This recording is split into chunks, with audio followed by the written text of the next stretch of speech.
세계 최초로 NAND 플래시를 만든 회사가 그 20조짜리 반도체 사업을 스스로 팔아치웠습니다. 팔고 싶어서 판 게 아니라 안 팔면 회사가 다음 달을 넘기지 못하는 상황까지 몰렸기 때문이거든요. 7년 동안 장부를 조작해서 1조 원을 숨겼고 원전에 올인했다가 10조 원이 증발했고 그 빚을 막으려고 20조 원짜리 심장을 떼어냈습니다. 일본이 140년간 쌓아올린 기술의 자존심이 단 3년 만에 바닥까지 추락한 건데 가장 충격적인 건 이 모든 게 기술 부족이 아니라 경영진의 선택 때문이었다는 겁니다. 도시바가 어쩌다 여기까지 왔는지 그 처참한 과정을 하나씩 뜯어보겠습니다.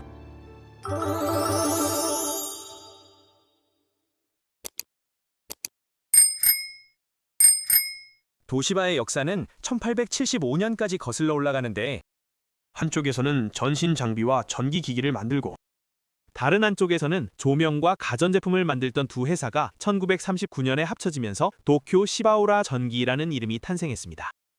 이 회사가 나중에 줄여서 도시바로 불리게 됐고 이후 수십 년 동안 TV와 냉장고와 세탁기 같은 가전제품뿐 아니라 발전기와 송배전 설비와 엘리베이터와 철도 시스템까지 만들면서 일본 산업 전반에 깊숙이 들어가게 됩니다. 1950년대에서 1980년대까지 일본이 고도 성장하던 시기에는 도시바 같은 종합 전기 메이커가 성장의 상징이었고 일본 가정 어디를 가도 도시바 로고가 달린 제품을 한두 개는 볼 수 있었을 정도였거든요. 반도체와 정보통신 분야에서도 도시바는 세계 최전선에 있었습니다.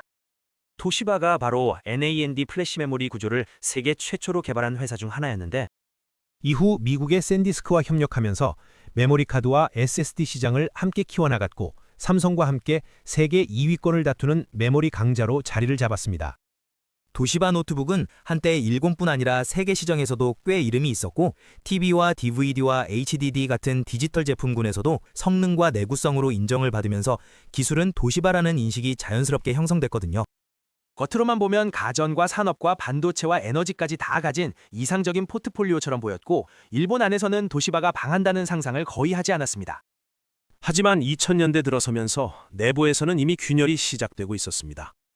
가전과 PC 사업은 중국과 한국 경쟁사들의 저가 공세에 밀리면서 수익성이 급격히 악화됐는데 TV와 노트북은 한때 글로벌 점유율을 자랑하던 분야였지만 점점 적자가 쌓이는 사업으로 변해갔습니다. 플랜트와 인프라 프로젝트는 계약 규모가 크고 기간이 길다 보니 조금만 예상이 빗나가도 손실이 크게 나는 구조였는데 도시바는 여기서도 무리한 수주와 낙관적인 예상으로 위험을 끌어안기 시작했거든요. 겉으로는 여전히 안정적인 대기업이었지만 안쪽에서는 어디선가 터지면 한 번에 큰일 나는 구조가 조금씩 만들어지고 있었습니다. 이 상황에서 첫 번째 폭탄이 터집니다. 2015년에 공식적으로 폭발한 회계 조작 문제인데 시작은 2008년 글로벌 금융위기 이후 실적이 급격히 나빠지면서부터였다고 보는 시각이 많습니다. 경영진은 위기를 숫자로 숨기기 시작했는데 인프라 사업에서 장기 공사의 진행률을 실제보다 높게 잡아서 미리 이익을 인식하거나 PC와 반도체 쪽에서 손실 가능성이 있는 재고와 계약 비용을 늦게 반영하는 방식을 사용하면서 표면상의 이익을 유지하려 했습니다. 이게 7년 동안 쌓이다 보니 나중에 조사해보니 부풀려진 영업이익 규모가 1조 원대를 훌쩍 넘는 수준으로 드러났거든요. 여기서 핵심은 왜 이런 일이 조직 전체에서 벌어졌느냐는 겁니다. 보고서에 따르면 도시바에는 챌린지라고 불리는 독특한 문화가 있었는데 경영진이 올해는 이 정도 이익은 나와야 한다는 목표를 잡아서 아래로 내려보내면 각 사업부는 그 목표를 무조건 맞춰야 하는 분위기였습니다. 실적이 안 좋아도 목표를 바꾸는 게 아니라 어떻게든 맞춰와라가 내려왔고 실패했을 때 인사상 불이익이 상당했기 때문에 회계 처리 기준 안팎을 넘나드는 편법이 조직 전체에 퍼지기 시작한 겁니다. 위에서 압박하고 아래서 숫자를 맞추고 감사는 제대로 안 걸러내고 이런 구조가 7년 동안 반복되면서 썩은 부분이 점점 커져갔거든요.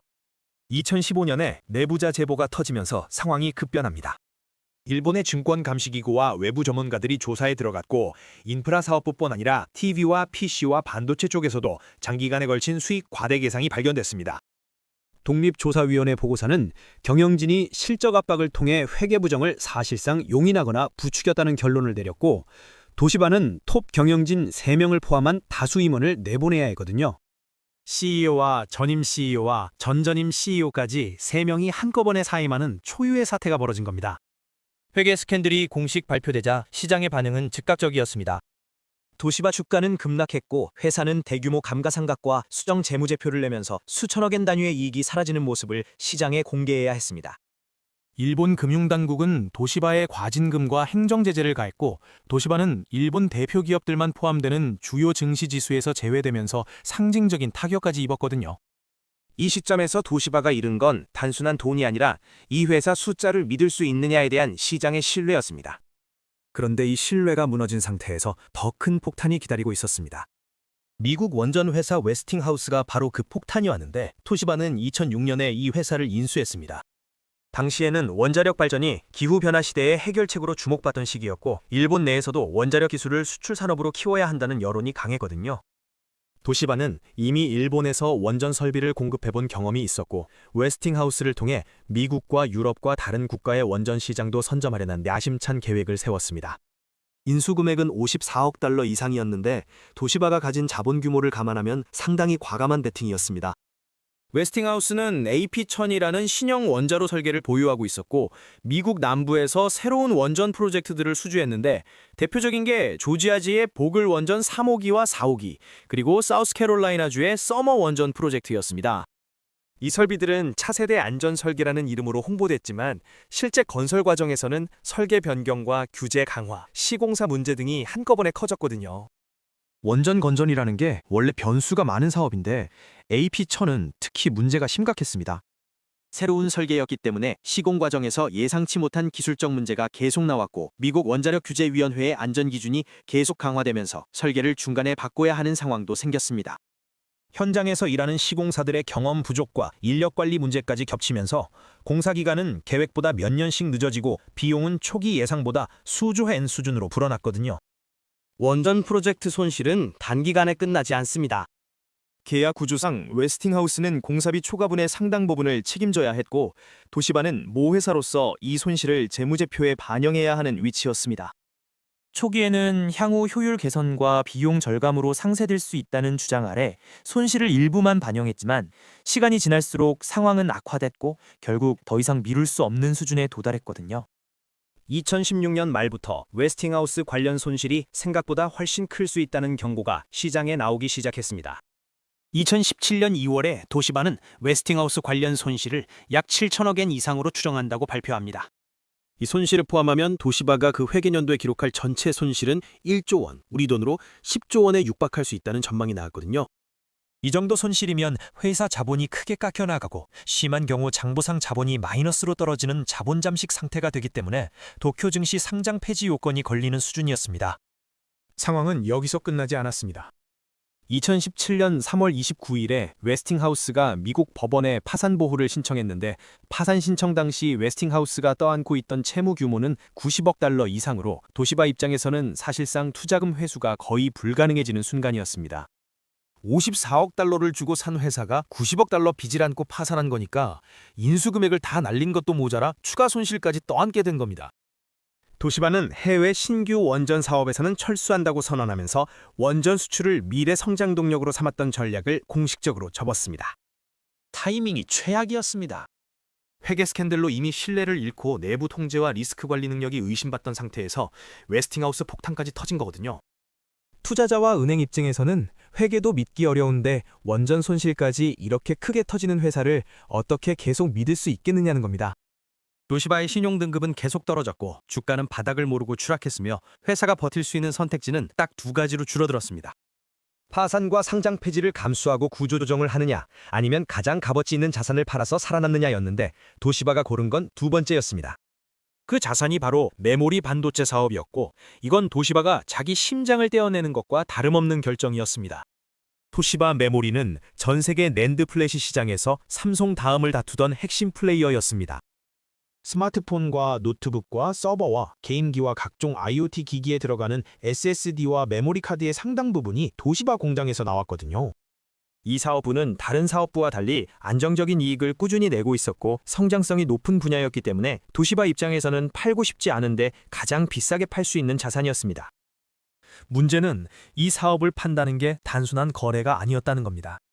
도시바 메모리는 일본 미에현 요카이치에 있는 대규모 반도체 공장을 보유하고 있었고 이 공장은 미국의 웨스턴 디지털과 합작으로 운영되고 있었거든요.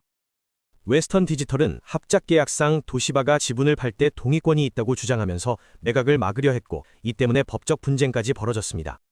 도시바에게 시간은 곧 생존이었습니다. 재무제표를 제출해야 하는 기한과 상장 유지 요건과 채권단 및 규제 당국의 압박이 동시에 몰려왔고, 기한 안에 자본 확충 계획을 내지 못하면 회사는 상장 폐지와 신용 등급 대폭 강등과 자금 조달 막힘이라는 삼중고를 한 번에 맞을 수 있는 상황이었거든요. 도시바의 회계 감사를 맡은 감사법인조차 적정 의견을 주기 어렵다는 입장을 보이면서 시장의 불안은 극에 달했습니다. 매각 과정은 치열했습니다. 미국의 브로드컴, 대만의 팍스콘, 한국의 SK하이닉스, 그리고 여러 사모펀드들이 인수전에 참여했는데, 일본 정부는 반도체 기술이 해외로 유출되는 것을 우려하면서 특정 후보들에 대해 부정적인 입장을 보였습니다. 웨스턴 디지털과의 소송은 계속됐고, 입찰 과정은 상당 기간 불확실성에 휩싸였거든요. 결국 도시바는 베인 캐피탈이 주도하는 컨소시엄과의 딜을 성사시키는 쪽으로 결론을 냅니다. 2018년에 베인 컨소시엄은 도시바 메모리를 약 2조 웬, 미화로 180억 달러 안팎에 인수했는데, 이 컨소시엄에는 애플과 델과 킹스톤 등 주요 IT 회사들이 참여했습니다.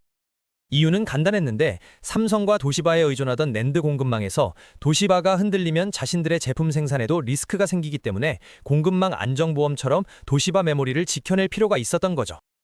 도시바는 일부 지분을 보유한 채로 소수 주주로 남았지만, 경영권과 사업의 주도권은 새 주인의 손으로 넘어갔습니다. 이렇게 확보한 현금으로 도시바는 웨스팅하우스 관련 손실과 회계 스캔들 이후 드러난 재무구멍을 막았고, 채권단과 투자자에게 자본 잠식은 피했다, 상장 폐지는 하지 않는다는 신호를 겨우 낼 수 있었습니다. 하지만 동시에 도시바는 자신들이 미래 성장의 핵심으로 삼았던 반도체 사업 상당 부분을 포기하게 됐고, 과거의 도시바와는 완전히 다른 축소된 회사로 남게 됩니다. 매각된 도시바 메모리는 이후 키오시아라는 이름으로 바뀌었습니다. 키오시아는 여전히 세계 낸드 플래시 시장에서 중요한 위치를 차지하고 있고, 요카이치 공장은 계속 가동되고 있습니다. 하지만 이 회사는 더 이상 도시바의 것이 아니거든요. 140년 넘게 쌓아온 기술력의 정수가 외부 자본의 손에 넘어간 겁니다. 메모리 사업을 떼어내고 원전 사업은 웨스팅하우스 파산 이후 크게 줄어들면서, 도시바는 에너지 인프라와 철도 및 사회 인프라와 전력 시스템과 스토리지 등 보다 제한된 영역에 집중하는 회사가 됐습니다. 여전히 기술력은 있고 일본 내 인프라 분야에서는 중요한 역할을 하지만, 예전처럼 세계 가전을 주름잡고 반도체와 원전까지 다 하는 공용 기업으로 부를 수 있는 모습은 아닙니다. 그런데 이야기는 여기서 끝나지 않았습니다. 메모리 사업 매각 이후에도 도시바는 계속해서 구조조정과 경영권 분쟁에 시달렸거든요. 활동가 투자자들이 지분을 매입하면서 경영진에게 압박을 가하기 시작했고, 회사의 미래 방향을 두고 이사회와 주주들 사이에 갈등이 계속됐습니다. 2021년에는 도시바가 회사를 3개로 분할하겠다는 계획을 발표했다가 주주들의 반대로 처리하는 일이 벌어졌고, 이후에는 2개로 분할하겠다는 수정안을 냈다가 이것도 무산됐습니다. 경영진은 회사의 방향을 잡지 못하고 있었고, 주주들은 더 높은 가격에 회사를 팔라고 요구했으며, 일본 정부는 인프라 관련 기술이 해외로 넘어가는 것을 우려하면서 복잡한 이해관계가 얽혀 있었거든요. 결국 2023년에 일본의 사모펀드 JIP, 즉 일본산업파트너스가 도시바를 인수하기로 합니다. 인수금액은 약 2조 엔 수준이었는데, 이 거래가 완료되면 도시바는 74년 만에 도쿄 증권거래소에서 상장 폐지가 됩니다. 일본 대표 기술주로 도시바를 보던 시대는 사실상 막을 내렸다는 평가가 나왔거든요.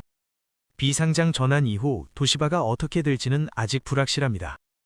JIP는 도시바를 재건해서 다시 상장시키겠다는 계획을 가지고 있지만, 이미 반도체라는 핵심 사업을 잃은 상태에서 어떤 분야로 성장 동력을 찾을 수 있을지는 미지수입니다.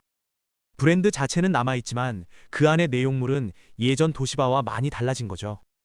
도시바의 몰락 과정을 숫자로 정리하면 이렇습니다. 회계 조작으로 숨긴 금액이 7년간 약 1조 원대, 웨스팅하우스 인수에 들어간 돈이 54억 달러 이상, 우리 돈으로 약 6조 원, 웨스팅하우스 관련 손실이 약 10조 원, 그리고 이 구멍을 막기 위해 매각한 메모리 사업의 가치가 약 20조 원입니다. 숫자만 봐도 얼마나 큰 규모의 자원이 잘못된 의사결정으로 사라졌는지 알 수 있거든요. 이 과정에서 가장 충격적인 건 도시바가 기술이 없어서 망한 게 아니라는 점입니다. 낸드 플래시를 세계 최초로 개발한 기술력, 원전 설비를 만들 수 있는 엔지니어링 역량, 100년 넘게 쌓아온 제조업 노하우가 다 있었는데, 그걸 제대로 활용하지 못하고 오히려 그 자산들을 하나씩 팔아치우면서 회사가 쪼그라들었거든요. 문제는 경영진의 선택이었습니다. 실적을 맞추겠다고 회계 기준을 조금씩 무너뜨리기 시작했고, 그게 7년 동안 쌓이면서 회사 전체의 신뢰를 날려버리는 스캔들로 터졌습니다. 미래 성장 산업이라고 믿었던 원전에 과도하게 몰빵했다가 환경 변화와 실행 실패가 겹치면서 회사 전체를 휘청이게 만들었거든요. 그리고 위기를 막기 위한 마지막 카드로 가장 건강한 사업을 팔아버렸는데, 살아남기는 했지만 예전의 회사는 더 이상 아니게 됐습니다. 도시바의 사례가 주는 교훈은 여러 가지가 있습니다. 단기 실적에 집착하면 장기적으로 회사를 망칠 수 있다는 것, 하나의 사업에 회사의 운명을 걸면 그 사업이 실패했을 때 회복이 어렵다는 것, 그리고 위기 상황에서 핵심 자산을 파는 건 일시적인 해결책일 뿐 근본적인 답이 아니라는 것입니다. 일본 산업계에 도시바의 몰락이 남긴 충격도 상당합니다. 도시바는 단순한 기업이 아니라 일본 제조업의 상징이었고, 전후 일본의 경제 성장을 이끈 대표적인 회사 중 하나였거든요. 그런 회사가 회계 조작과 무리한 투자로 무너지는 모습을 보면서 일본 기업 지배 구조에 대한 의문이 제기됐고, 기업 감시 시스템을 강화해야 한다는 논의가 본격화됐습니다. 또한 도시바 사태는 일본 반도체 산업의 쇠퇴를 상징하는 사건이기도 합니다. 한때 일본은 세계 반도체 시장을 지배했는데, 도시바가 메모리 사업을 매각하면서 일본에는 더 이상 세계적인 메모리 반도체 회사가 남지 않게 됐거든요. 삼성과 SK하이닉스가 있는 한국, TSMC가 있는 대만과 비교했을 때 일본 반도체 산업의 위상이 얼마나 떨어졌는지를 보여주는 상징적인 사건입니다. 도시바의 몰락은 그래서 더 자극적인데, 기술이 부족해서 무너진 회사가 아니라 숫자를 속이고 위험을 숨기고 잘못된 베팅을 반복한 끝에 스스로 자기 심장을 떼어낸 회사의 역사이기 때문입니다. 140년 동안 쌓아 올린 것을 15년 만에 무너뜨린 이 과정은 아무리 거대한 기업이라도 경영진의 잘못된 판단이 얼마나 치명적인 결과를 가져올 수 있는지 보여주는 교과서적인 사례거든요. 지금 도시바라는 이름은 여전히 남아있지만 그 이름 뒤에 있는 실체는 예전과 완전히 달라졌고, 주식시장에서도 퇴장했으며, 한때 그 회사의 핵심이었던 반도체 사업은 다른 이름, 다른 주인 아래서 돌아가고 있습니다. 도시바가 다시 예전의 영광을 되찾을 수 있을지는 아무도 모르지만, 적어도 이 회사가 어떻게 여기까지 왔는지는 분명하게 기록으로 남았고, 숫자를 속이면 언젠가 터지고, 한 곳에 몰빵하면 그게 무너질 때 같이 무너지고, 살기 위해 심장을 팔면 살아도 예전 같지 않다는 것이 도시바가 우리에게 남긴 가장 쓰라린 교훈입니다.